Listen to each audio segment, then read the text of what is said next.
ಶ್ರೀಗುರುಭ್ಯೋ ನಮಃ ಪರಮಗುರುಭ್ಯೋ ನಮಃ. ಶ್ರೀಮದಾನಂದತೀರ್ಥಭಗವತ್ಪಾದಾಚಾರ್ಯಗುರುಭ್ಯೋ ನಮಃ. ವ್ಯಾಸಾಯ ಭವನಾಶಾಯ ಶ್ರೀಶಾಯ ಗುಣರಾಶಯೇ ಹೃದ್ಯಾಯ ಶುದ್ಧವಿದ್ಯಾಯ ಮಧ್ವಾಯ ಚ ನಮೋ ನಮಃ. ಅಭ್ರಮಂ ಭಂಗರಹಿತಂ ಅಜಡಂ ವಿಮಲಂ ಸದಾ ಆನಂದತೀರ್ಥಮತುಲಂ ಭಜೆ ತಾಪತ್ರಯಾಪಹಂ. ಆಪಾದಮೌಲಿಪರ್ಯಂతం ಗುರುಣಾಂ ಆಕೃತಿಂ ಸ್ಮರೇತ್ ತೇನ ವಿಘ್ನಾಃ ಪ್ರಣಶ್ಯಂತಿ ಸಿದ್ಧ್ಯಂತಿ ಚ ಮನೋರಥಾಃ. ಕಾಂತಾಯ ಕಲ್ಯಾಣಗುಣೈಕಧಾಮ್ನೇ ನವದ್ಯುನಾಥ ಪ್ರತಿಮಪ್ರಭಾಯ ನಾರಾಯಣಾಯ ಅಖಿಲಕಾರಣಾಯ ಶ್ರೀಪ್ರಾಣನಾಥಾಯ ನಮಸ್ಕರೋಮಿ. ಶ್ಯಾಮಂ ಸ್ಮಿತಾಸ್ಯಂ ಪೃಥುದೀರ್ಘಹಸ್तं ಸರೋಜನೇತ್ರಂ ಗಜರಾಜಯಾತ್ರಂ ವಪುರ್ಜಗನ್ಮಂಗಲಮೇಷದೃಗ್ಭ್ಯಾಂ ಚಿರಾದಯೋಧ್ಯಾಧಿಪತೆ ಶಿಸೇವೆ. ಶ್ರೀರಾಮಚಂದ್ರ ರಾವಣಾದಿ ಶತ್ರುಗಳನ್ನು ಸಂಹಾರ ಮಾಡಿದ. ಮತ್ತು ಜನರ ಮೆಚ್ಚುಗೆಗೋಸ್ಕರವಾಗಿ ಸೀತೆಯನ್ನು ಅಗ್ನಿಪ್ರವೇಶ ಮಾಡಿದ. ಅವಳು ಪರಿಶುದ್ಧಳೆಂದು ತಾನು ತಿಳಿದಿದ್ದರೂ ಕೂಡ ಇತರ ಜನರ ಅಪೇಕ್ಷೆಗಾಗಿ ಅಗ್ನಿಪ್ರವೇಶ ಮಾಡಿಸಿದ. ಅವಳು ಶುದ್ಧಳು ಅಂತ ತಿಳಿದ ಮೇಲೆ ಬೆಂಕಿಯಲ್ಲಿ ಕಾಯಿಸಿದ್ದರಿಂದ ಹೊಳಪನ್ನು ಹೊಂದಿರತಕ್ಕಂತಹ ಚಿನ್ನದ ಸರದ ಹಾಗೆ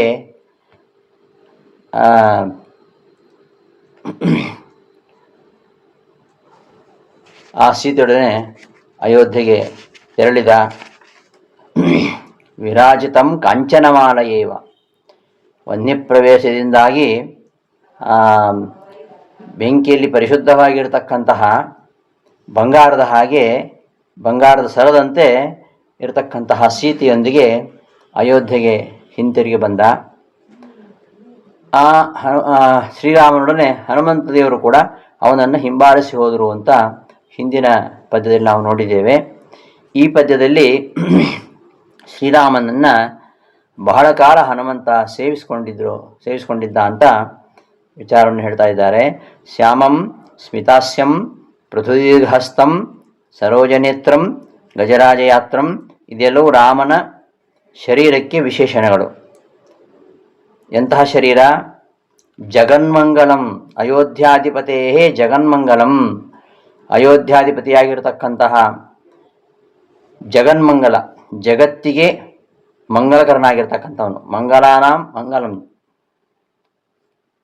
ಮಂಗಲಾನಾಂಚ ಮಂಗಲಂ ಅಂತ ಹೇಳಿದ ಹಾಗೆ ಜಗತ್ತಿಗೆ ಅತ್ಯಂತ ಮಂಗಳಮಯನಾಗಿರ್ತಕ್ಕಂತಹ ಆ ಶ್ರೀರಾಮನ ದೇಹ ವಪುಹು, ದೇಹ ಎಂಥದ್ದು? ಶ್ಯಾಮಂ, ಕೃಷ್ಣವರ್ಣದಿಂದ ಕೂಡಿರುವಂಥದ್ದು. ಸ್ಮಿತಾಸ್ಯಂ, ಮಂದಹಾಸದಿಂದ ಕೂಡಿರುವಂಥದ್ದು. ಪೃಥು ದೀರ್ಘಹಸ್ತಂ, ಪೃಥು ಅಂದರೆ ದಪ್ಪವಾದ, ದೀರ್ಘ ಅಂದರೆ ಉದ್ದವಾದ, ಹಸ್ತಂ ಕೈಗೊಳ್ಳುವಂತಹ. ಸರೋಜ ನೇತ್ರಂ, ಸರೋಜ ಅಂದರೆ ಕಮಲ, ಕಮಲದಂತೆ, ನೇತ್ರಂ ಕಣ್ಣುಗೊಳ್ಳುವಂತಹ. ಗಜರಾಜ ನೇತ್ರಂ, ಗಜರಾಜ ಅಂದರೆ ಐರಾವತ, ಐರಾವತದಂತೆ ಯಾತ್ರಂ ಗಮನವುಳ್ಳಂತಹ.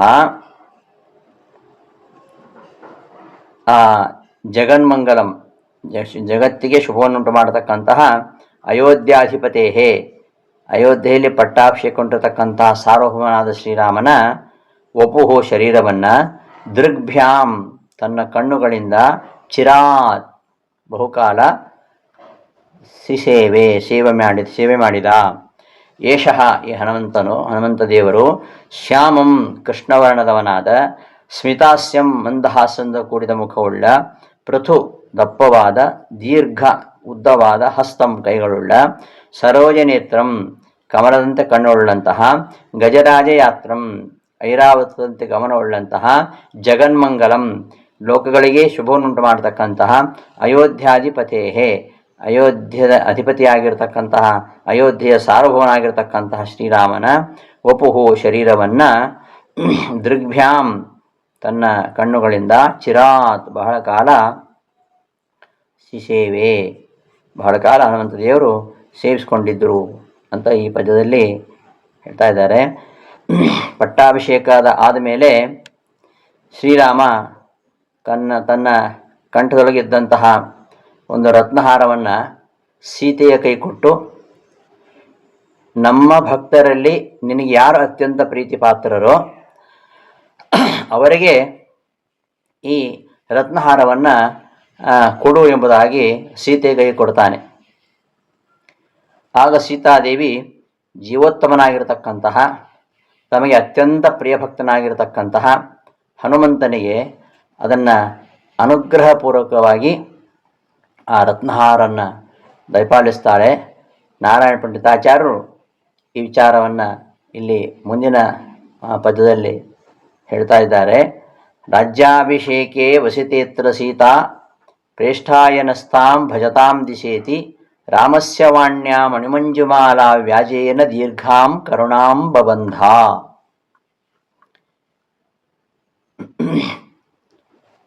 ಪಟ್ಟಾಭಿಷೇಕ ಆಯಿತು ರಾಮನಿಗೆ. ಪಟ್ಟಾಭಿಷೇಕ ಆದಾಗ ಕೊನೆಯಲ್ಲಿ ತನಗೆ ಪ್ರೀತಿ ಪಾತ್ರನಾಗಿರ್ತಕ್ಕಂತಹ ಭಕ್ತನಿಗೆ ಆ ಮಾಲೆಯನ್ನು ಕೊಡುವಂಥ ಶ್ರೀರಾಮ ಸೀತೆಗೆ ಹೇಳಿದಾಗ ಸೀತೆ ಅದನ್ನು ಹನುಮಂತನಿಗೆ ತೊಡಿಸ್ತಾಳೆ. ಬಹಳ ದೀರ್ಘವಾದ ಕರುಣೆ ಅದು.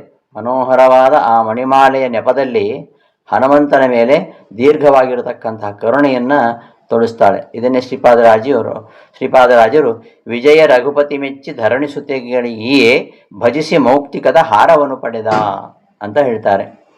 ರಘುಪತಿ ಮೆಚ್ಚಿ, ಶ್ರೀರಾಮನನ್ನು ಮೆಚ್ಚಿಸಿ ರಾಮ ಹನುಮಂತನ ಸೇವೆಗೆ ಮೆಚ್ಚಿ ಧರಣಸುತಿಯಾಗಿರತಕ್ಕಂತಹ ಸೀತೆಗೆ ಆ ಹಾರವನ್ನು ಕೊಟ್ಟಾಗ ಆ ಮೌಕ್ತಿಕ ಹಾರವನ್ನು ಸೀತಾದೇವಿ ಹನುಮಂತನಿಗೆ ಕೊಡ್ತಾಳೆ. ಹನುಮಂತ ಪಡೆದ ಎಂಬುದಾಗಿ ಆ ವಿಚಾರವನ್ನು ಅಲ್ಲಿ ಹೇಳ್ತಾರೆ. ಹಾಗೆ ಇಲ್ಲಿ ಕೂಡ ಈ ಪದ್ಯದಲ್ಲಿ ಹೇಳಿಕೊಟ್ಟಿದ್ದಾರೆ. ರಾಜ್ಯಾಭಿಷೇಕೆ ವಸಿತೇತ್ರ ಸೀತಾ ಪ್ರೇಷ್ಠಾಯನಸ್ತಾಂ ಭಜತಾಂ ದಿಶೇತಿ ರಾಮಸ್ಯ ವಾಣ್ಯ ಮಣಿಮಂಜುಮಾಲಾ ವ್ಯಾಜೇನ ದೀರ್ಘಾಂ ಕರುಣಾಂ ಬಬಂಧ. ರಾಜ್ಯಾಭಿಷೇಕೆ ಅವಸಿತೆ ನಃ ಭಜತಾಂ ಪ್ರೇಷ್ಠಾಯ ತಾಂ ದಿಶಾ ಇತಿ ರಾಮಸ್ಯ ವಾಣ್ಯ ಸೀತಾ ಮಣಿಮಂಜುಮಾಲಾ ವ್ಯಾಜೇನ ಅತ್ರ ದೀರ್ಘಾಂ ಕರುಣಾಂ ಬಬಂಧ. ರಾಜ್ಯಾಭಿಷೇಕೆ ಶ್ರೀರಾಮನ ಪಟ್ಟಾಭಿಷೇಕವು ಅವಸಿತೆ ಮುಗಿಯುತ್ತಿರಲು ನಹ ನಮ್ಮನ್ನು ಭಜತಾಂ ಯಾರು ಸೇವಿಸುವರಿದ್ದಾರೋ ಅಂಥವರಲ್ಲಿ ಪ್ರೇಷ್ಠಾಯ ಅತ್ಯಂತ ಪ್ರೀತಿಪಾತ್ರನಿಗೆ ತಾಂ ಆ ಮಾಲೆಯನ್ನು ದಿಶಾ ಕೊಡು ಇತಿ ಈ ರೀತಿಯಾಗಿ ರಾಮಸ್ಯ ವಾಣ್ಯ ರಾಮನ ಮಾತಿನಂತೆ ಸೀತಾದೇವಿಯು ಮಣಿಮಂಜು ಮಾಲಾ ವ್ಯಾಜೇನ ರತ್ನದ ಮಂಜುಮಾಲಾ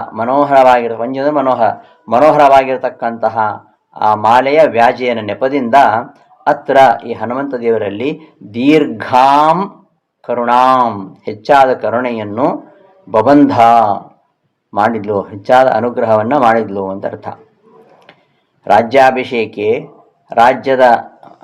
ಅಯೋಧ್ಯ ರಾಜ್ಯದ ಪಟ್ಟಾಭಿಷೇಕವು ಅವಸಿತೆ ಮುಗಿಯುತ್ತಿರಲು ನಹ ನಮ್ಮನ್ನು ಭಜತಾಂ ಸೇವಿಸುವರ ಮಧ್ಯದಲ್ಲಿ ಪ್ರೇಷ್ಠಾಯ ಅತ್ಯಂತ ಶ್ರೇಷ್ಠನಾಗಿರತಕ್ಕಂತಹ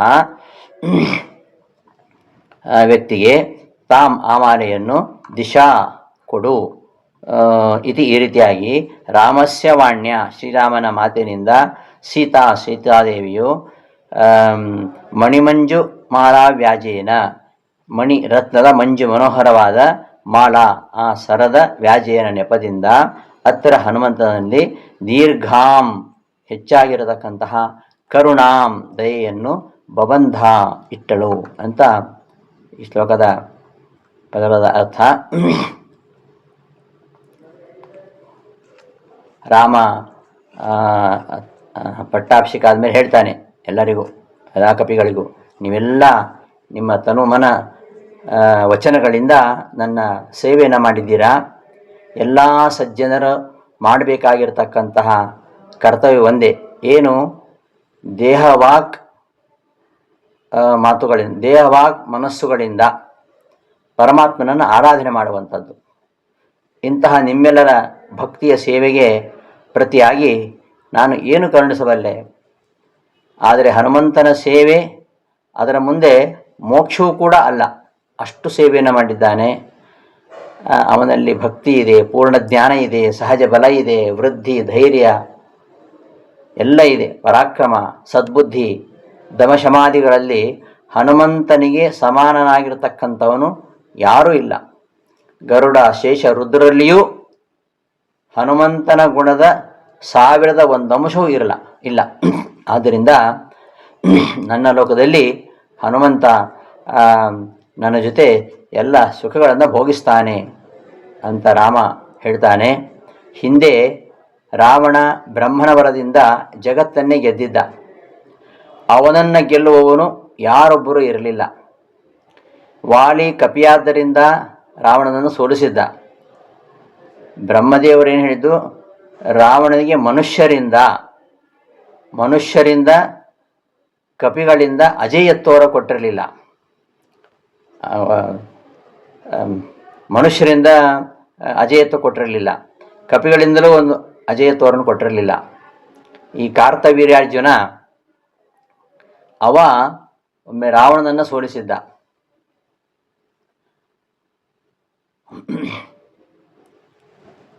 ಅಂತಹ ಈ ಹಿಂದೆ ನಾನು ಬಲಿಯ ಮನೆಯ ಬಾಗಿಲನ್ನು ಕಾಯ್ತಾ ಇದ್ದಾಗ ಬಲಿಯೊಂದಿಗೆ ಕದನಕ್ಕೆ ಬಂದಿದ್ದ ರಾವಣ. ಅಂತಹ ರಾವಣನನ್ನು ಬ್ರಹ್ಮನ ವರವನ್ನು ಮೀರಿ ನಾನು ಕಾಲ್ಬೆರಳಿನಿಂದ 1000 ಯೋಜನೆ ದೂರಕ್ಕೆ ಎಸೆದಿದ್ದೆ. ಅಂತಹ ಮಹಾಬಲಶಾಲಿಯಾಗಿರ್ತಕ್ಕಂತಹ ರಾವಣ, ಅಂತಹ ರಾವಣನನ್ನು ಈ ಯುದ್ಧಕ್ಕಾಗಿ ಕರೆಯುತ್ತ ಆ ರಾವಣನನ್ನು ಒಂದು ಮುಷ್ಟಿ ಪ್ರಹಾರದಲ್ಲಿ ಕೆಡವಿ ಹಾಕಿದ್ದೆ. ಇಂತಹ ರಾಮನ ಸೇವೆ ಮಾಡಿದಂತಹ ಹನುಮಂತ ಒಂದು ಪೆಟ್ಟು ಕೊಟ್ಟಿದ್ದ. ಮುಷ್ಟಿ ಪ್ರಹಾರವನ್ನು ಅವನಿಗೆ ಸಹಿಸಲಿಕ್ಕಾಗಲಿಲ್ಲ. ಸರ್ವಕಾಲಗಳಲ್ಲಿಯೂ ಸ್ವಾಭಾವಿಕವಾಗಿಯೇ ಯಾರ ವರ ಇರಲಿ, ಅಸ್ತ್ರಗಳಿರಲಿ, ಅವುಗಳ ಬೆಂಬಲದ ಅಗತ್ಯ ಇಲ್ಲದೆ ವಿಜಯಶಾಲಿಗಳಾಗವರು ಅಂದರೆ ನಾನು ಮತ್ತು ಹನುಮಂತ ಮಾತ್ರ, ಹರಿವಾಯುಗಳು ಮಾತ್ರ. ಹನುಮಂತ ಸಾಕ್ಷಾತ್ ಮುಖ್ಯ ಪ್ರಾಣದೇವರೇ. ಹಿಂದೆ ಈಗಾಗಲೇ ನಾವು ಹೇಳಿದ ಹಾಗೆ ಹನುಮಂತನ ಮೇಲೆ ಇಂದ್ರ ವಜ್ರಾಯುಧನ ಪ್ರಯೋಗ ಮಾಡಿದಾಗ ಹನುಮಂತನಿಗೋಸ್ಕರವಾಗಿ ವಾಯುದೇವರು ಎಲ್ಲ ದೇವತೆಗಳನ್ನು ಸ್ತಬ್ಧಗೊಳಿಸಿಬಿಟ್ಟಿದ್ರು. ಆದ್ದರಿಂದ ಈ ಹನುಮಂತ ಎಲ್ಲರಲ್ಲಿಯೂ ಶ್ರೇಷ್ಠನಾಗಿರ್ತಕ್ಕಂಥವನು. ಅವ ನನ್ನ ಅಪ್ಪಣೆಯಿಂದ ಅವನು ಬ್ರಹ್ಮ ಪದವಿಯನ್ನು ಪಡಿತಾನೆ. ಜಗತ್ತಿಗೆ ಸೃಷ್ಟಿ ರಕ್ಷಣೆಗಳನ್ನು ಮಾಡ್ತಾ ಇರಲಿ, ಸಜ್ಜನರಿಗೆ ಸುಜ್ಞಾನವನ್ನಿತ್ತು ಮೋಕ್ಷಪ್ರದನಾಗಲಿ, ಮುಕ್ತನಾದ ಮೇಲೆಯೂ ಮುಕ್ತರಿಗೆ ಬಲವನ್ನು ನೀಡ್ತಾ ನನ್ನ ಬಳಿ ಇದಿರಲಿ. ನಾನು ಎಂಥ ಭೋಗವನ್ನು ಅನುಭವಿಸ್ತೇನೋ ಆ ಎಲ್ಲ ಭೋಗಗಳು, ಅಂತಹ ಕರ್ಮಗಳು, ಬ್ರಹ್ಮಪದವಿಲಿರ್ತಕ್ಕಂತಹ ಇವರಿಗೆಲ್ಲ ಅದು ನನ್ನ ಆದೇಶದಿಂದ ದೊರಕ್ತದೆ. ಅದನ್ನು ಸಹಭೋಗ ಅಂತ ಹೇಳ್ತಾರೆ. ಅಂತಹ ಸಹಭೋಗವನ್ನು ಶ್ರೀರಾಮ ಹನುಮಂತನಿಗೆ ಕೊಡ್ತಾ ಇದ್ದಾನೆ. ಆ ವಿಚಾರವನ್ನು ಮುಂದಿನ ಪದ್ಯದಲ್ಲಿ ಹೇಳ್ತಾ ಇದ್ದಾರೆ. ಹೃದೋರು ಸೌಹಾರ್ದ ಭೃತಾದಿಮೌಲಿನ್ಯಸ್ತೇನ ಹಸ್ತೇನ ದಯಾರ್ಧ ದೃಷ್ಟ್ಯ ಸೇವಾಪ್ರಸನ್ನೋ ಮೃತಕಲ್ಪವಾಚ ದಿದೇಶದೇವ ಸಹಭೋಗಮಸ್ಮಯಿ. ಹನುಮಂತನಿಗೆ ಸಹಭೋಗವನ್ನು ಕೊಟ್ಟ, ಅಂದರೆ ಸತ್ಯಲೋಕಾಧಿಪತ್ಯವನ್ನು ಅವನು ಕೊಟ್ಟ ಅಂತ ಈ ಪದ್ಯದಲ್ಲಿ ಹೇಳ್ತಾ ಇದ್ದಾರೆ.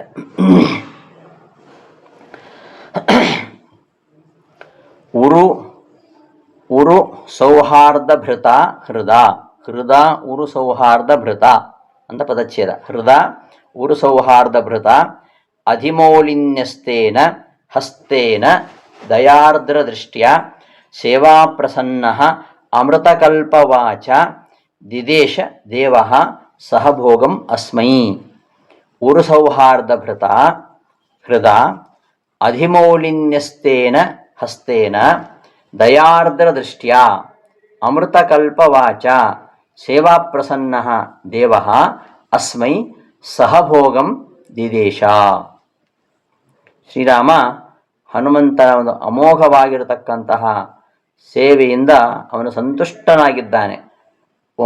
ಉರು ಸೌಹಾರ್ದ ಭೃತ, ಅತ್ಯಂತ ಸ್ನೇಹದಿಂದ ತುಂಬಿದ ಮನಸ್ಸಿನಿಂದ ಅವನ ಮೇಲೆ ಕೈಯನ್ನಿಟ್ಟಿದ್ದಾನೆ, ಹನುಮಂತನ ಮೇಲೆ ಕೈಯನ್ನಿಟ್ಟಿದ್ದಾನೆ.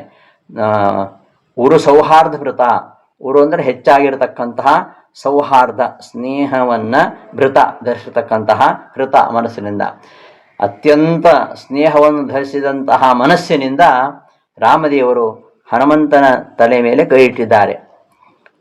ಉರು ಸೌಹಾರ್ದ ಭೃತ, ಹೆಚ್ಚಾದ ಸ್ನೇಹವನ್ನು ಧರಿಸತಕ್ಕಂತಹ ಮನಸ್ಸಿನಿಂದ ಅಧಿಮೌಲಿ ತಲೆ ಮೇಲೆ ನ್ಯಸ್ತೇನ ಇಡಲ್ಪಟ್ಟಂಥ ಹಸ್ತೇನ ಕೈಯಿಂದ ಅವ ಕೊಟ್ಟ. ಏನು ಕೊಟ್ಟ ಅಂದರೆ ದೃಷ್ಟ್ಯ ವಾಚಾ ಸೇವಾ ಪ್ರಸನ್ನ. ಎಂಥ ದೃಷ್ಟಿ? ದಯಾರ್ದ್ರ ದೃಷ್ಟ್ಯ, ಅತ್ಯಂತ ದಯೆಯಿಂದ ಕೂಡಿರತಕ್ಕಂತಹ ನೋಟದಿಂದ, ಮತ್ತು ಅಮೃತಕ್ಕೆ ಸಮಾನವಾಗಿರತಕ್ಕಂತಹ ಮಾತಿನಿಂದ,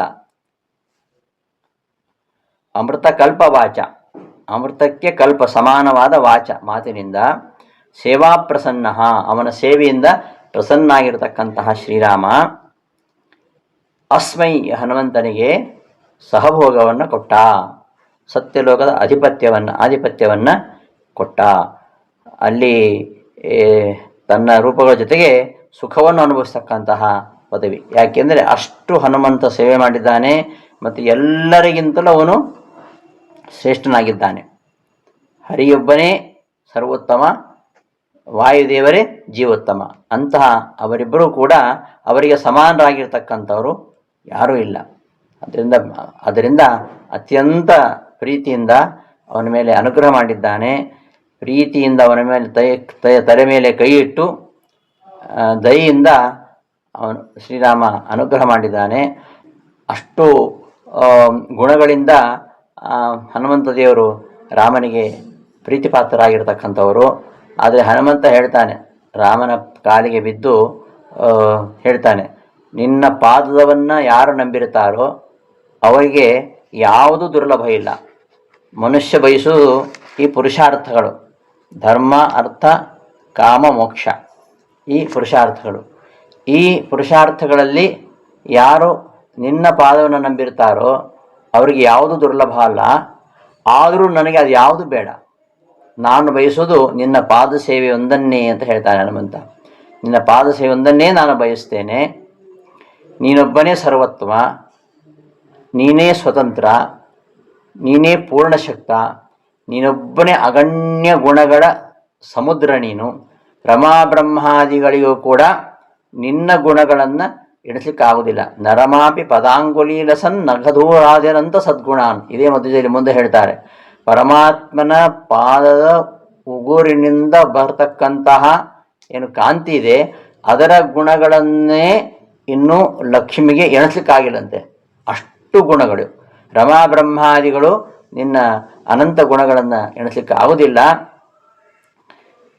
ಎಲ್ಲರೂ ಒಟ್ಟಿಗೆ ಸೇರಿ ನಿರಂತರವಾಗಿ ಅನಂತ ಕಾಲದವರೆಗೆ ನಿನ್ನ ಗುಣಗಳನ್ನು ಕೊಂಡಾಡಿದರೂ ಕೂಡ ಅದಕ್ಕೆ ಕೊನೆ ಇಲ್ಲ. ಅಂತಹ ಪರಿಪೂರ್ಣ ಜ್ಞಾನ ಆನಂದಮಯ ನೀನು.